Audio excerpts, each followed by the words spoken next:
तालुक्यातील मिठेकर गावात काल मंगळवारी सकाळी दरड कोसळून श्रीमती विठा मोतीराम गायकर वय वर्ष 75 यांचा जागीच मृत्यू झाल्याने मिठेकर गावातील घटनास्थळी आमदार महेंद्र दळवी यांच्या पत्नी मानसी दळवी आणि शेकापच्या महाराष्ट्र प्रवक्त्यासह चित्रलेखा पाटील या येतात. कशासाठी तर पाहण्यासाठी, मदत करण्यासाठी आणि सांत्वन करण्यासाठी. परंतु पाहणं आणि मदत करायचं सोडाच, इथे या नेत्यांच्या बायकांमध्येच राजकीय राडा सुरू झाला. पाहणीसाठी आलेल्या चित्रलेखा पाटील यांनी सत्ताधाऱ्यांना थेट सवाल करत विचारलं, सत्ता तुमच्याकडे, प्रशासन तुमच्याकडे, मग अशा दुर्घटना घडतात तरी का? तर कुठे होती? 50 खोके आणि काय हे राजकारण चालू आहे? या प्रश्नावर मानसी दळवी संतापल्या आणि थेट हात उचलला. पाहता पाहता दोन्ही महिला नेत्यांमध्ये उघडपणे हातापायी झाली.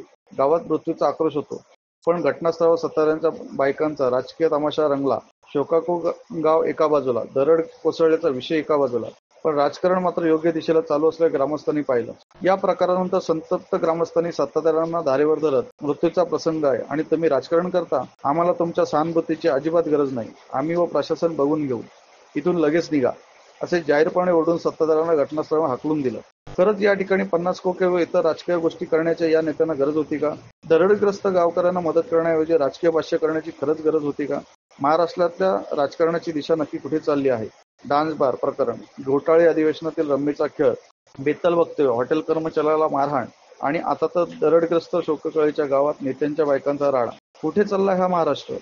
दरड कोसळली, गाव शोककळीत जीव गेला, लोक भयभीत आहेत, पण सत्ताधाऱ्यांचा तमाशा मात्र राजकीय हव्यासापोटी थांबत नाही.